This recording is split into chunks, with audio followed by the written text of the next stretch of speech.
Olá pessoal, aqui é Leonardo Montes trazendo mais uma aula do nosso curso Práticas de Defesa Espiritual, hoje capítulo 6, a força da oração. Eu sei que vários de vocês estavam ansiosos para a parte prática, pois bem, chegamos a esse dia. Nessa aula nós teremos uma parte prática. Só que antes de nós começarmos, eu gostaria de fazer um convite.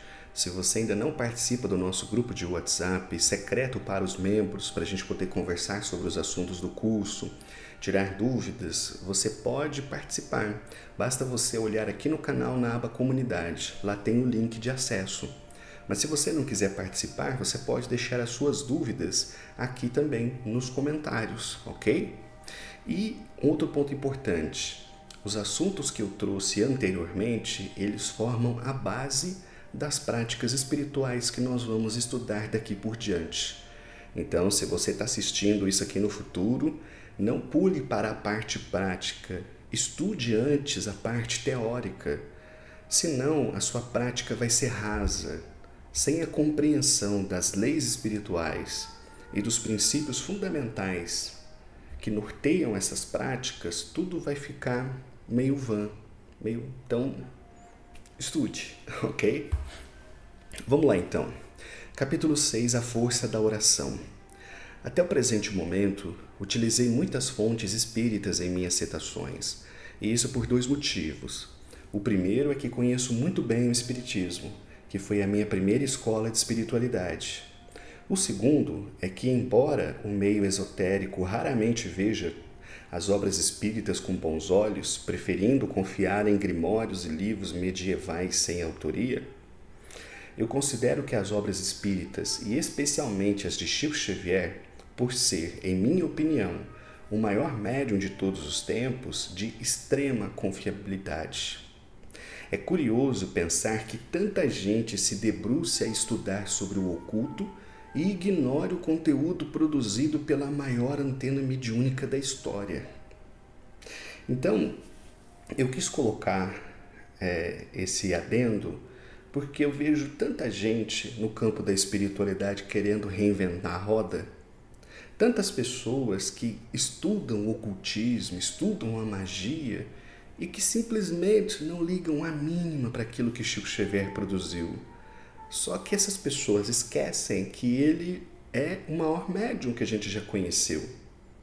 Então, a confiabilidade das suas obras é um atestado de segurança para que a gente possa construir o nosso aprendizado. E é por essa razão que eu vou amarrando diversos conceitos de diversos movimentos diferentes, porque é assim que eu conduzo a minha espiritualidade. E é por isso que eu sempre trouxe referência dos livros de Chico Xavier, que na minha opinião deviam ser lidos por todas as pessoas. Bem, seja como for, começarei este capítulo com as citações daquele que considero o maior ser humano que já existiu, Jesus. E quando orares, não sejas como os hipócritas, pois se comprazem em orar em pé nas sinagogas e às esquinas das ruas, para serem vistos pelos homens. Em verdade vos digo que já receberam o seu galardão. Mas tu, quando orares, entra no teu aposento, e fechando a tua porta, ora a teu Pai que está em secreto, e teu Pai que vem em secreto te recompensará publicamente. Mateus capítulo 6, versículos 5 e 6. E orando, não useis de vãs repetições, como os gentios que pensam que por muito falarem serão ouvidos. Não vos assemelheis, pois, a eles, porque vosso Pai sabe o que vos é necessário, antes de vós lhe pedirdes. Mateus capítulo 6, versículos 7 e 8. Por isso vos digo que todas as coisas que pedirdes, orando, crede receber, e tê-las eis. Marcos 11, 24. E aconteceu que naqueles dias subiu ao monte a orar, e passou a noite em oração a Deus. E quando já era dia, chamou a si os seus discípulos e escolheu 12 deles, a quem também deu o nome de apóstolos. Lucas capítulo 6, versículos 12 e 13. Por que eu coloquei essas citações? Primeiro que elas mostram Jesus orando, elas falam disso. E segundo, porque Jesus ensina uma maneira tremendamente simples de orar. Entra para o seu quarto, fecha a porta e ali você reza, conversa com Deus. E ele ainda adverte, não useis vãs repetições, como na ideia de que se eu ficar toda hora falando a mesma coisa, isso aumenta a chance de Deus me ouvir. Não precisa disso. E nós vamos ver com calma por quê. Bom, Jesus não apenas ensinou sobre a oração, ele também a praticou em vários momentos, conforme os evangelhos deixam claro. Assim, se aquele que foi o maior entre nós nos fala sobre a oração, no mínimo devemos dar atenção a ela, não? No entanto, em minha opinião, a maioria das pessoas não entende direito o que seja a oração, como fazê-la ou o que esperar de seus efeitos. É isto que tentarei explicar a partir do meu ponto de vista, direcionado para o objeto do nosso curso, a proteção espiritual. Vejamos uma citação do livro Entre a Terra e o Céu, de Chico Xavier, página 11. Temos aqui uma oração comovedora que superou as linhas vibratórias comuns do plano de matéria mais densa. Parte de uma devotada servidora que se ausentou de nossa cidade espiritual há precisamente 15 anos terrestres, para determinadas tarefas na reencarnação. Não seguiu, porém, desassistida, permanece sob nossa orientação.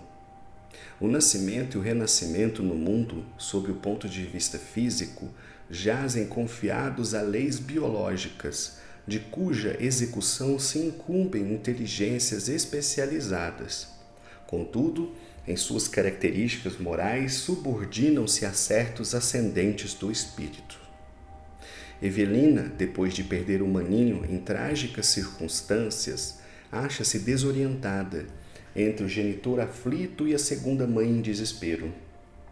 Ainda anteontem pude vê-la. Chorava comovedoramente diante da fotografia da mãezinha desencarnada, suplicando-lhe proteção. Odila, porém, envolvida nas teias das próprias criações mentais, não se mostra capaz de corresponder à confiança e à ternura da menina. Ela, entretanto, tem insistido com tal vigor na obtenção de socorro espiritual que as suas rogativas, quebrando a direção, chegam até aqui. Compreendem agora o que seja uma oração refratária? Evelina recorre ao espírito materno, que não se encontra em condições de escutá-la, mas a solicitação não se perde, desferida em elevada frequência, a súplica de nossa irmãzinha vários círculos inferiores e procura o apoio que não lhe faltará. Interessante, hein? Em resumo, o caso citado é o seguinte. Evelina tinha 15 anos, adolescente, e era um espírito relativamente evoluído. Seu irmão morreu precocemente, e isso desestabilizou a família, que já estava fragilizada pela morte da mãe, e também pelo segundo casamento do pai. Então, a mãe morreu, o irmão morreu, e claro, tempos depois, o pai se casou novamente. A mãe desencarnada, não aceitando a nova companheira, tornou-se obsessora do marido, e isso deixou a vida da família um verdadeiro caos. Então, a mãe morreu. No plano espiritual, ela não aceitou o segundo casamento do marido, presa, pela posse, pelo ciúme, e passou a perturbar o próprio esposo. Então, a mãe desencarnada, perturbada, tanto pelo desencarne quanto pelos seus ciúmes, ela passa a influenciar o marido, a nova esposa, e isso vai deixando a vida deles um inferno. E é nesse sentido que essa menina com 15 anos de idade começa então a rezar, pedindo para a própria mãe, sem saber que a mãe causava todo esse rolo na família, que ela viesse ajudar na proteção. Mas como a mãe não tinha condições de atender esse pedido, essa oração não se perdia. Ela chegava até a colônia espiritual de onde antes ela habitava, e então toda uma comitiva é formada para vir para a Terra ajudar no caso. Olha que interessante, né? Bondosa, Evelina rezava pedindo intercessão da mãe para que a família se ajustasse. No entanto, não tendo condições de auxiliar e sendo mesmo uma das razões das perturbações na família, a oração da jovem endereçada à mãe saiu com tal força que foi interceptada pela colônia espiritual que lhe amparava, e uma equipe de auxílio foi preparada para ajudá-la. Este livro do espírito André Luiz é a consequência da oração da jovem. Toda a história nele narrada só teve início a partir da oração de uma garota de 15 anos de idade. Por essa razão, eis uma primeira lição: não importa a idade, se a oração parte com fé, ela não se perderá. Apesar da notória sensação de abandono que todos sentimos quando tentamos orar, principalmente quando em aflição. O fato espiritual é o justo oposto. A oração se propaga para longe e sempre é interceptada por almas bondosas que virão em nosso auxílio. Então, olha que interessante, todo o desdobramento do que o André Luiz narra nesse livro, Entre a Terra e o Céu, ele decorre da oração dessa menina, que ali na aflição da família, em desajuste, ora pedindo intercessão da mãe. A mãe não tendo condições de ajudar, essa oração então é respondida por uma equipe espiritual que vem até a Terra auxiliar para que as coisas se resolvam. Se você ficou curioso, leia esse livro que você vai entender a história. Oração. A prece aproxima o homem do Altíssimo. É o traço de união entre o céu e a terra. O Evangelho segundo o Espiritismo, Allan Kardec, página 52. Entre muitas maneiras de se pensar a oração, podemos partir dessa definição: traço de união entre o céu e a terra.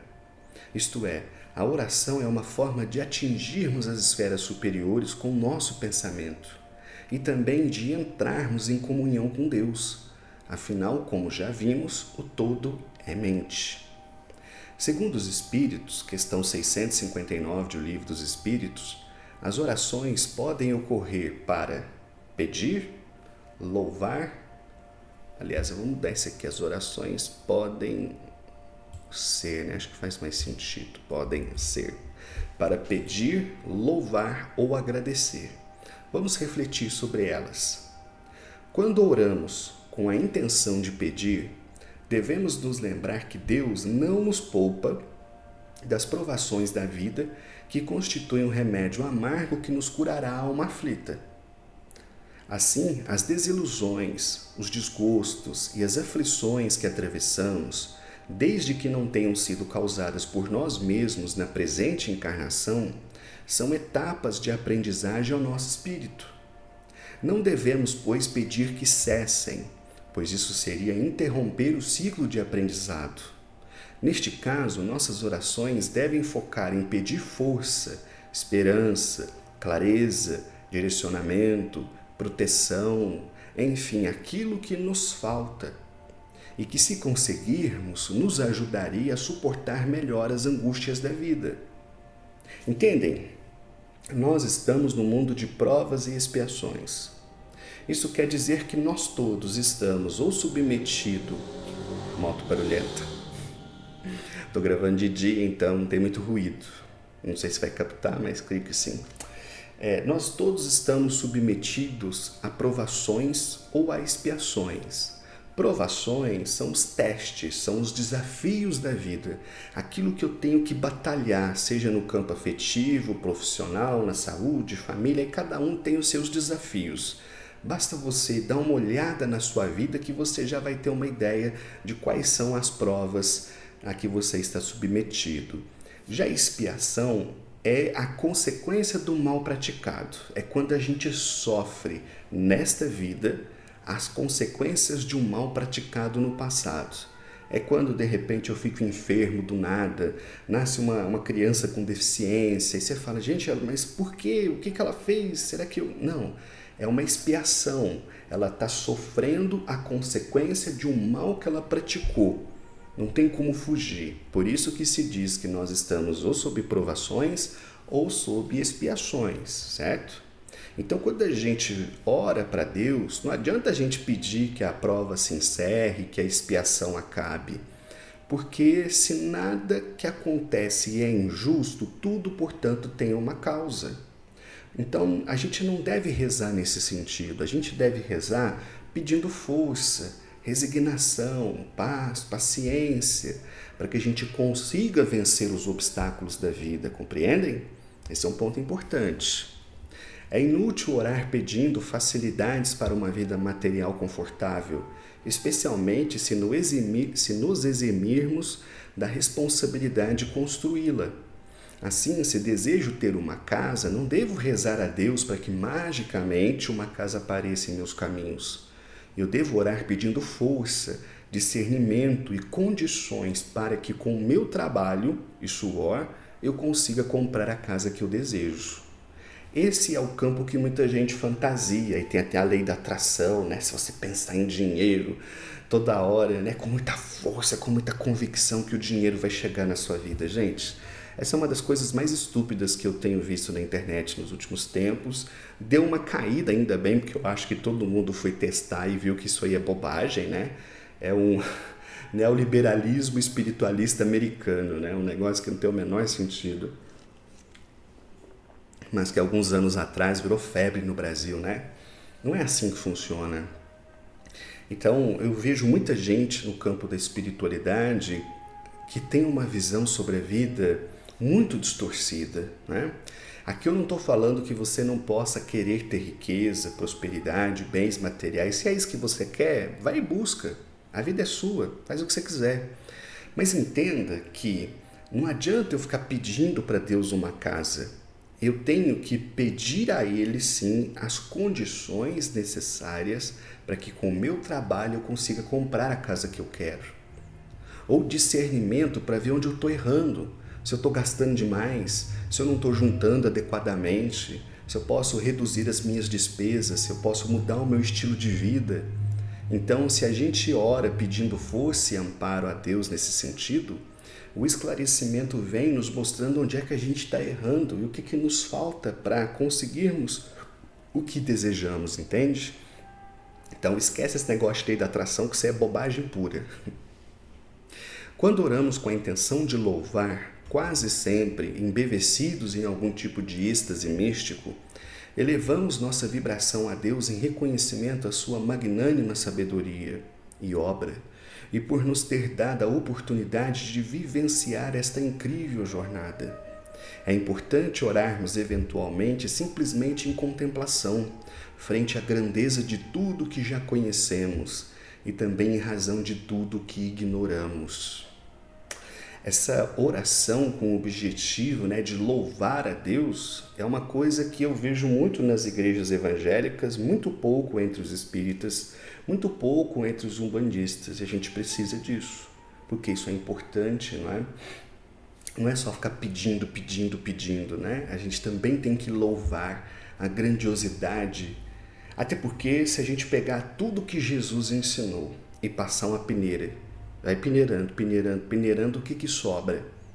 Ele mesmo nos disse: amar a Deus sobre todas as coisas e ao próximo como a si mesmo.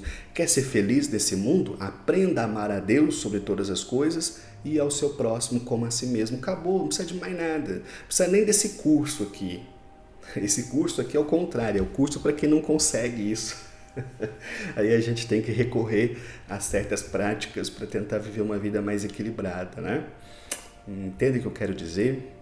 Aqui de vez em quando nós chegarmos na parte do rapé, eu vou falar sobre isso, mas eu e a minha esposa, a gente tem hábito às vezes de passar um rapé no nosso quintal, ali contemplando. A gente mora perto de uma mata, à noite, às vezes quando está um dia chuvoso, nublado, sabe, ali um contato mais próximo com a natureza, mesmo no meio de uma cidade, e isso produz um sentimento de êxtase, de conexão muito interessante. Então lembre-se você, de vez em quando, de rezar também louvando a força daquele que nos criou, né?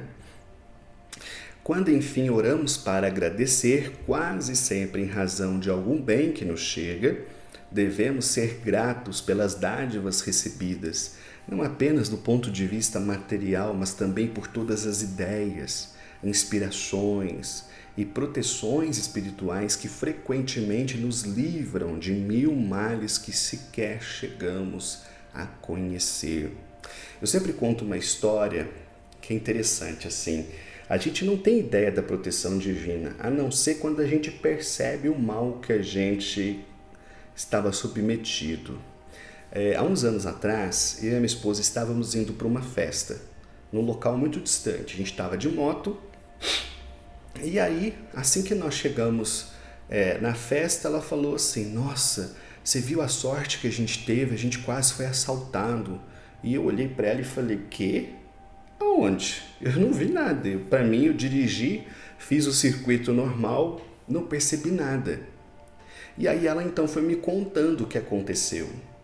Algumas esquinas antes de chegarmos no nosso destino, eu parei numa rua de bairro, sem grande movimentação, porque vinha um carro.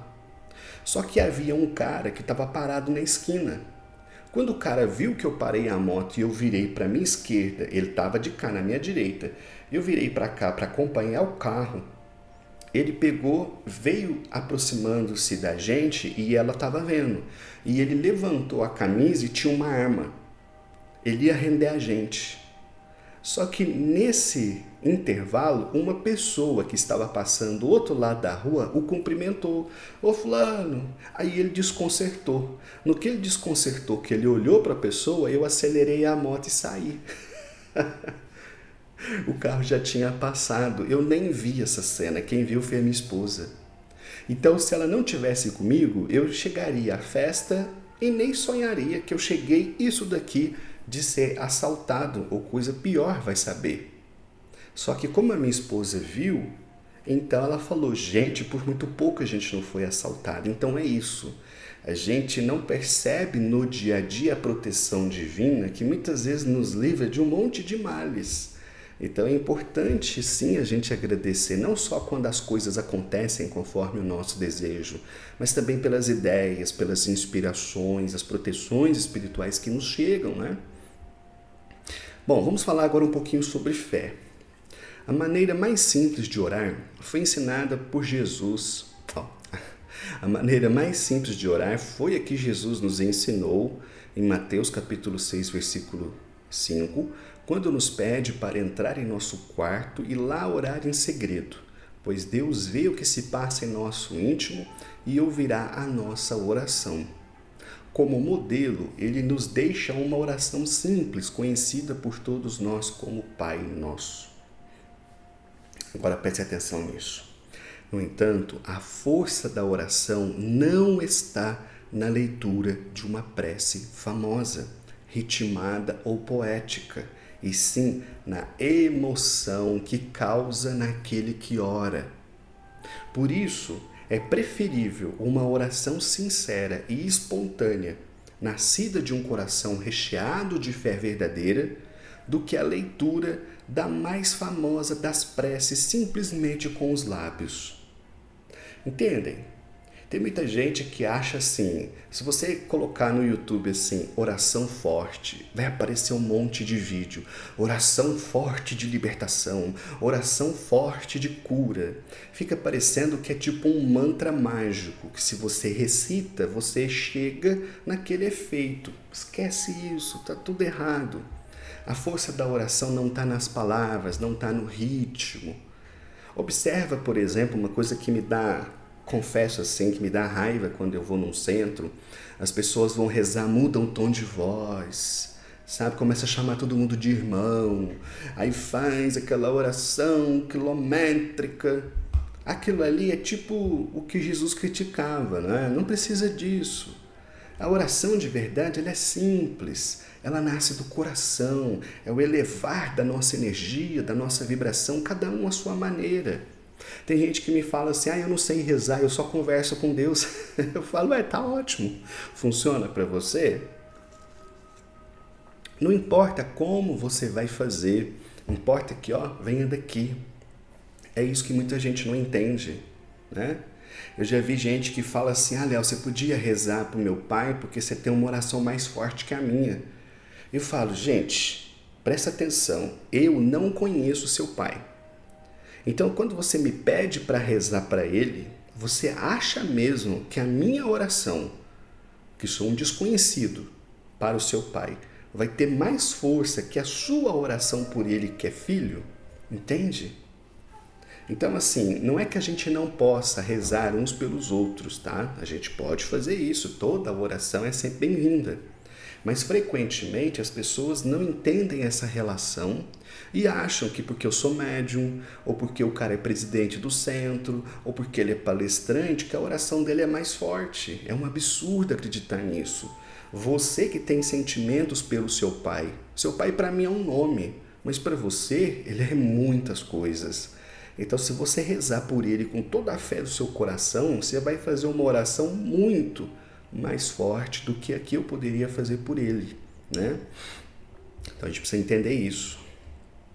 Frequentemente, a oração é direcionada a alguém, seja Deus, Jesus, Maria, Oxalá, São Jorge, Hecate, Pachamama, enfim, os objetos de fé variam de pessoa para pessoa.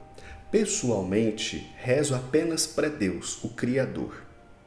Quando eu estou na escola em que dou aula, vou ao jardim e em contemplação, ali no meio da natureza, eu elevo meu pensamento a Deus. Contudo, cada pessoa deve usar como foco aquilo que mais toca o seu coração, pois o que realmente importa é o tipo de pensamento a ser gerado na oração e não na oração em si. Então, isso é uma coisa que eu aprendi com as entidades.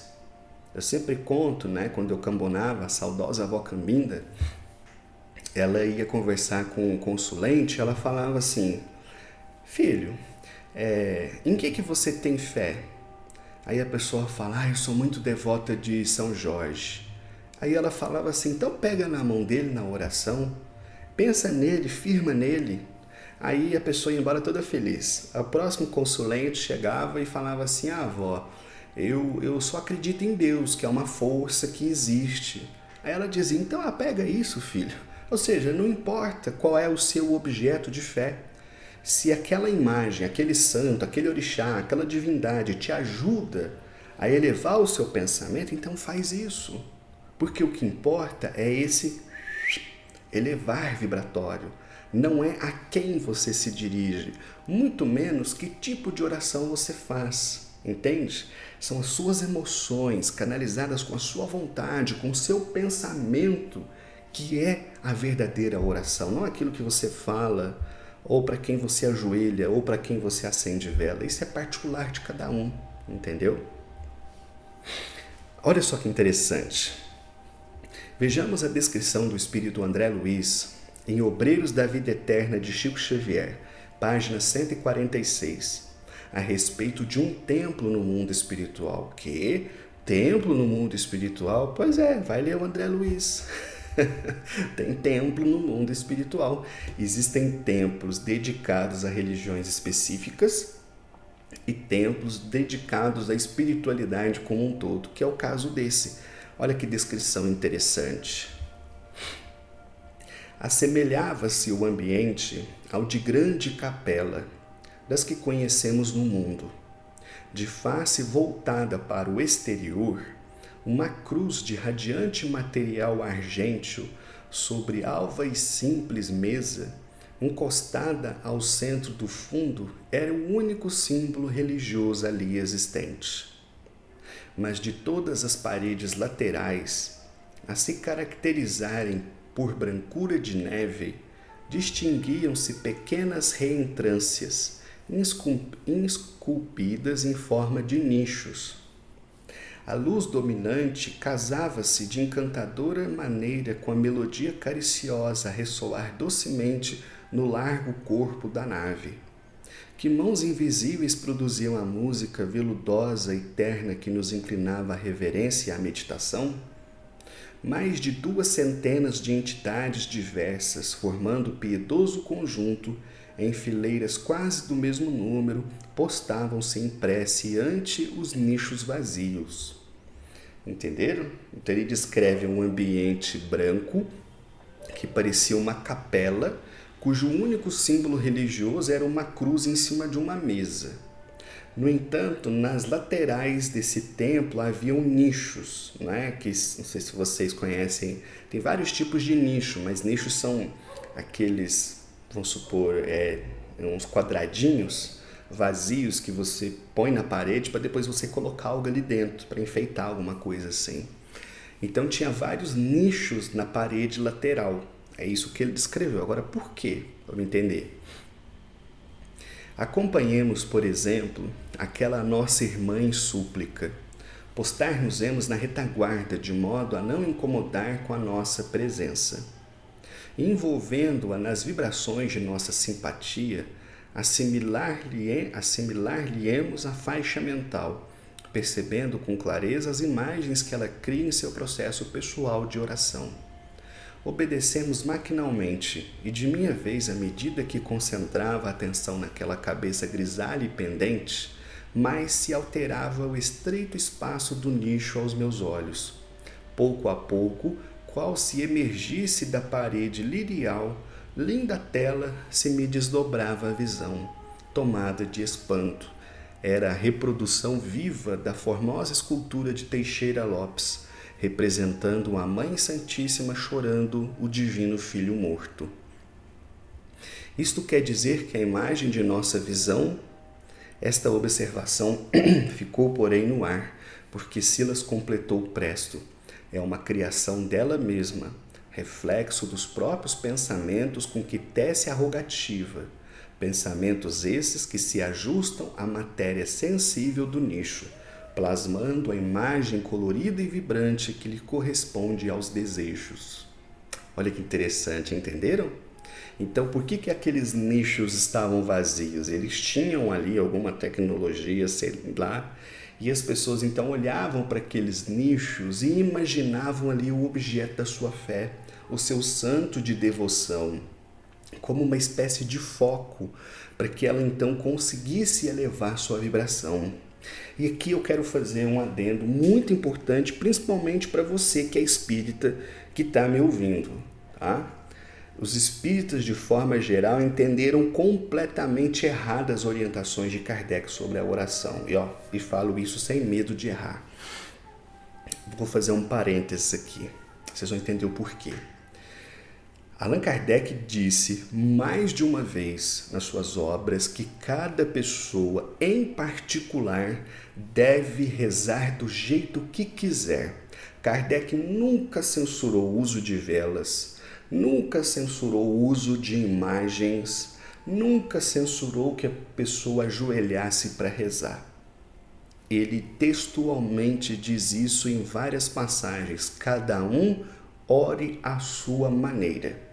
O que ele propôs, e que a maioria dos espíritas não entendeu, é que o centro espírita, como um local que converge vários espíritas e pessoas de várias religiões, deveria ser um ambiente neutro, sem a adoção de nenhum culto específico de qualquer religião, para que todos se sentissem ali acolhidos. Então, essa birra que muitos espíritas têm, né? De não pode ter imagem, porque isso é um atraso, acender vela, isso é bobagem, essa soberba vã, é simplesmente a falta de compreensão. O que Kardec está dizendo, o centro espírita é um espaço público, em que nós recebemos pessoas de várias religiões e mesmo pessoas de nenhuma religião. Por esta razão, no centro espírita, tudo tende a acontecer de forma mais neutra possível. Mas Kardec nunca desprezou a religiosidade particular de ninguém. Entendem? Então, fecha esse nosso parênteses. Nós estamos aqui vendo uma descrição de um templo no mundo espiritual, onde tem uma cruz lá dentro. E fora isso, as pessoas rezavam, sendo plasmadas nesses nichos os objetos da sua fé, sem que ninguém a censurasse por isso. Entende o que eu quero dizer? Então eu vejo muito espírita de nariz empinado botando defeito nas preces e nas práticas dos outros, esquecendo que nunca foi isso que Kardec orientou. E aqui nós estamos vendo que mesmo no mundo espiritual, o indivíduo tem liberdade para continuar com a sua fé do seu jeito. Entende o que eu quero dizer? Isso é muito importante, principalmente para quem for espírita. Em resumo, este santuário, situado num posto de socorro em zonas umbralinas, possuía uma capela para orações. No entanto, o único símbolo religioso era a cruz. Nas paredes havia nichos, espaços vazios, em que algum tipo de matéria espiritual sensível aos pensamentos era moldada de acordo com a fé de cada pessoa. Assim, se o indivíduo rezasse olhando para o nicho, imaginando a imagem de São Jorge, por exemplo, ela se formaria ali dentro, reforçando o apelo da sua fé, muito embora fosse apenas uma criação mental daquele que ora. Da mesma forma que católicos e umbandistas rezam perante a imagem de um santo, por exemplo, criando o que podemos chamar de foco da oração, um meio material e simbólico que embala a fé daquele que reza. Estudaremos isso mais a fundo quando tratarmos da construção de um altar pessoal, ok? Agora então vamos para a prática, né? Que todo mundo queria, né? Vamos lá. Orações de proteção prática. Para além da oração simples, como uma conversa com Deus que todos podemos fazer em nosso quarto, ou da oração endereçada a algum santo de devoção, como acabamos de estudar, oferecerei outro modelo de oração, mesclando elementos da magia cerimonial e conhecimentos esotéricos, baseados no livro Autodefesa Psíquica, da John Fortune, a partir da página 175. Então, vamos lá, vou chegar até a cadeira um pouco para trás. É uma prática, né? Então, eu não vou ficar em pé, porque senão vou ter que desconfigurar a câmera. Coloque-se de pé, em direção ao leste. Se não souber a direção, basta lembrar que é a posição onde nasce o sol, independentemente de ser dia ou noite. Então, lembra, onde é que nasce o sol?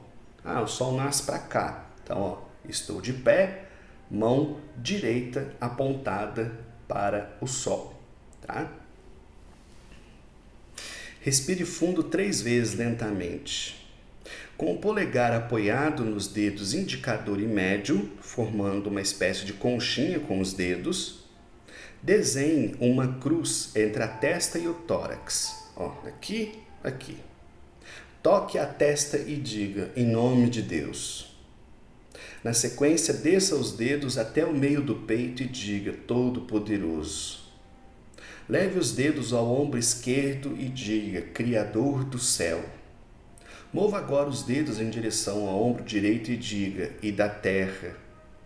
Agora abra os braços, levante o rosto em direção ao céu e diga em voz alta, eu invoco a presença de São Miguel Arcanjo, para que com sua força e luz me proteja de todo o mal físico, emocional ou espiritual. Compreenderam? Então vamos de novo. A gente coloca-se de pé em direção ao leste. Não souber o leste, onde nasce o sol e aonde você aponta a sua mão direita. Depois a gente vai falar disso. Então você vira-se para o leste. Qual é a ideia? A ideia do sol nascente. Você está rezando em direção ao local em que nasce a luz. Esse é o simbolismo da prática, tá? Então você observa na sua casa. Onde é que nasce o sol? Nasce aqui. Então eu vou fazer essa prática virado para onde nasce o sol, tá? Independentemente do dia ou noite. Respire fundo 3 vezes para relaxar, desconectar do mundo, né? Então,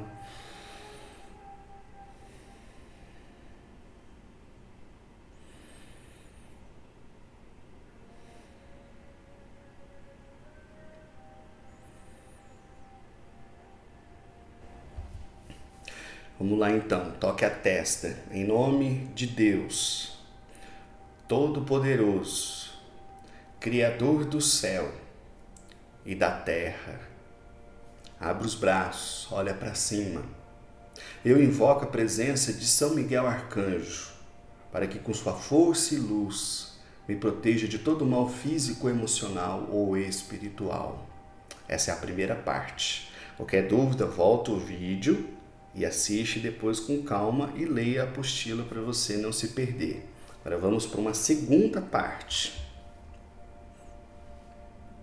Em seguida, recite com toda a fé do seu coração o seguinte mantra. Você continua lá de pé, virado para o leste, com os braços abertos. São Miguel à frente, São Miguel atrás, São Miguel à direita, São Miguel à esquerda, São Miguel acima, São Miguel abaixo. São Miguel, onde quer que eu vá, é o seu amor que me protege aqui. É o seu amor que me protege aqui. É o seu amor que me protege aqui.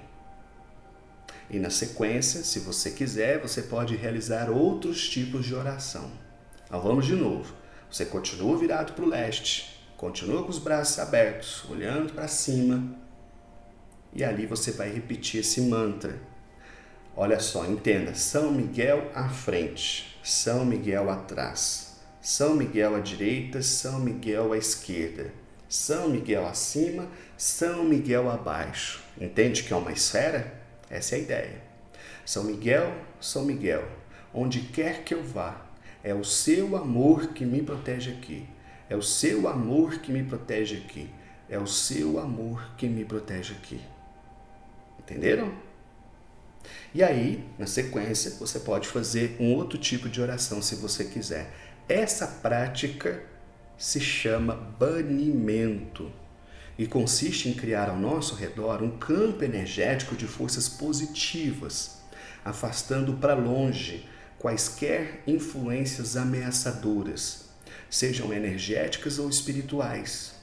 No entanto, talvez você não tenha fé em São Miguel e queira adaptar esse mantra com outro objeto de fé. Não tem problema algum, desde que a força escolhida seja capaz de mexer com as fibras do seu espírito, gerando a maior força possível ao seu redor.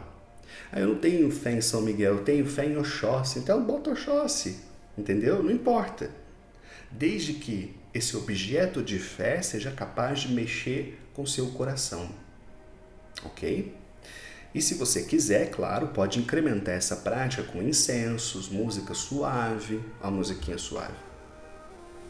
Tá tão baixinho, né? Será que vocês estão ouvindo? Vou até aumentar.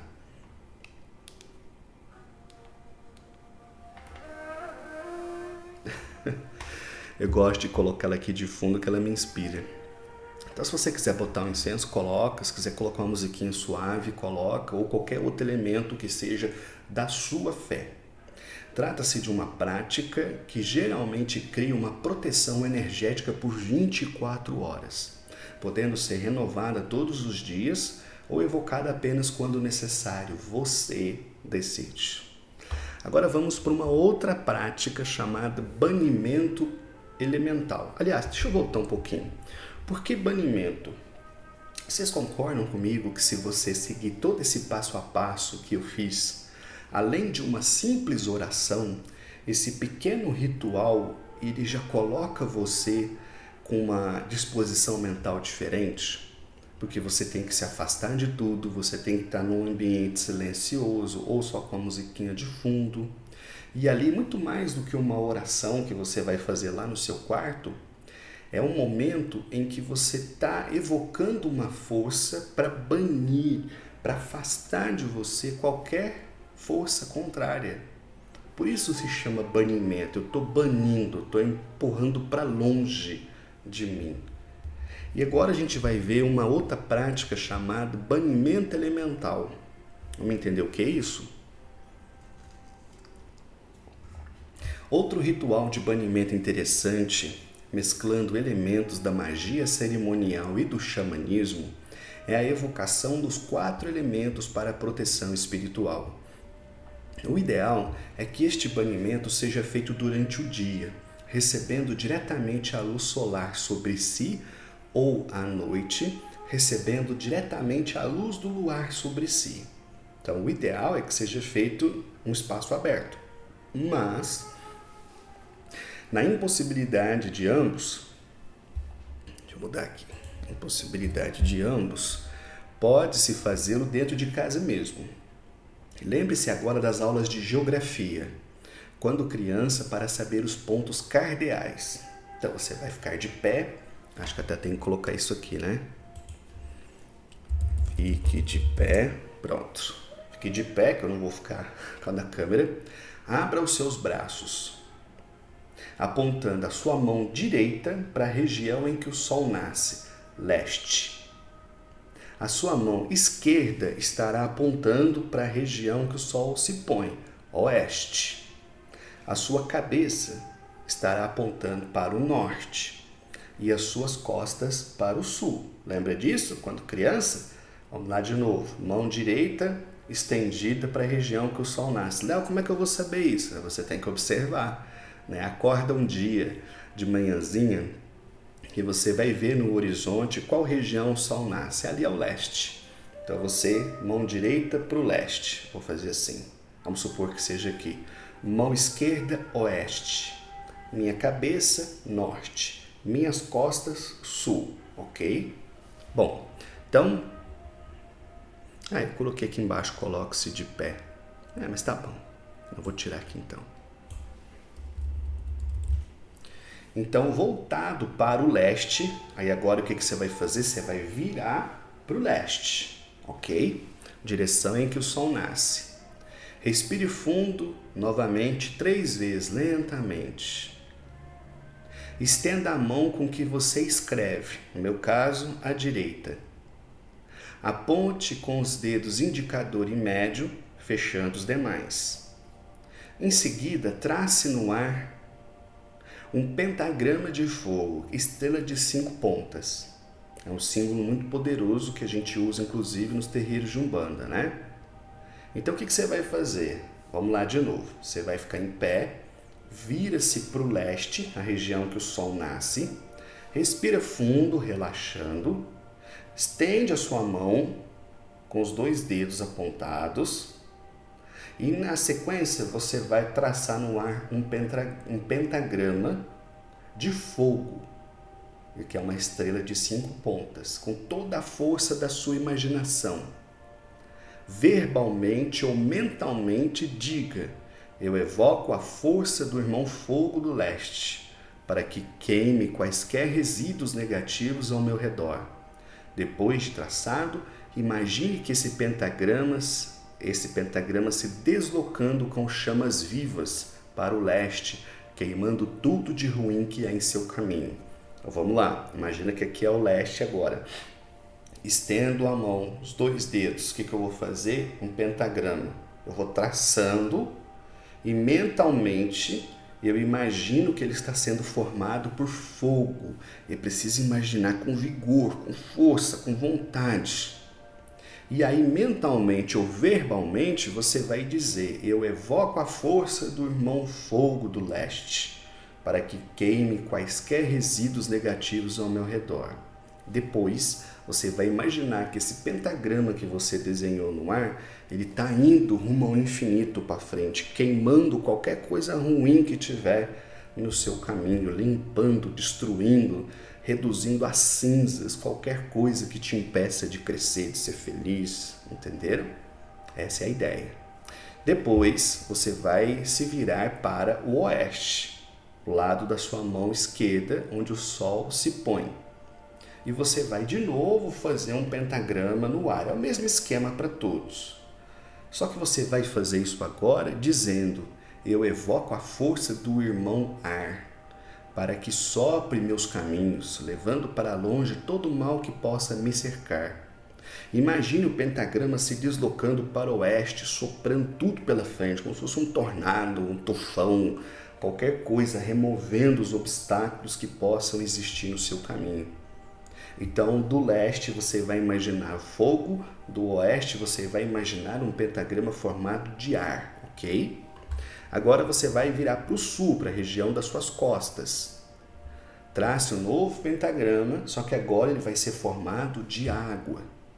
E enquanto isso você diz: eu evoco a força da irmã água, para que purifique meus sentimentos e caminhos, e me lave de todo o mal. E aí, novamente, você vai imaginar esse pentagrama formado de água e a mesma coisa, ele sumindo no horizonte, lavando, limpando e purificando tudo que existe, desde você até onde você quer chegar. Tudo isso na sua imaginação, ok? E aí, por fim, você se vira para a região norte, que é a região apontada pela sua cabeça. Você vai fazer um novo pentagrama no ar, só que dessa vez formado de terra. Enquanto isso você diz: eu evoco a irmã terra para que me dê firmeza e sustentação em meus caminhos. E aí você imagina o pentagrama de novo, sumindo no horizonte, deslocando para o norte, fortificando tudo que encontra. Compreenderam? Tudo isso você vai fazer com o auxílio da imaginação, mas você tem que pensar com muita força, com muito vigor. Vocês vão ver nas próximas aulas que a imaginação é muito importante, tá? E aí, caso você queira, depois que você fizer para as 4 direções, você pode fazer a sua oração habitual ou quaisquer outras orações que você quiser.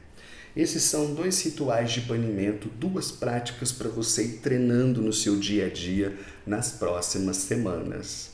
E eu espero que você tenha gostado, talvez seja novidade para vocês, porque esse é o tipo de conteúdo que a gente vê muito em magia, mas muito pouco, né, na espiritualidade. E eu acho que vale muito a pena. Eu já fiz isso várias vezes e isso dá uma sensação de proteção, de leveza e com certeza coloca a nossa mente num patamar superior. Então treine. Qualquer dúvida, coloca nos comentários, coloca no grupo e daqui por diante todas as aulas têm prática, ok? Então um abraço e até o nosso próximo estudo.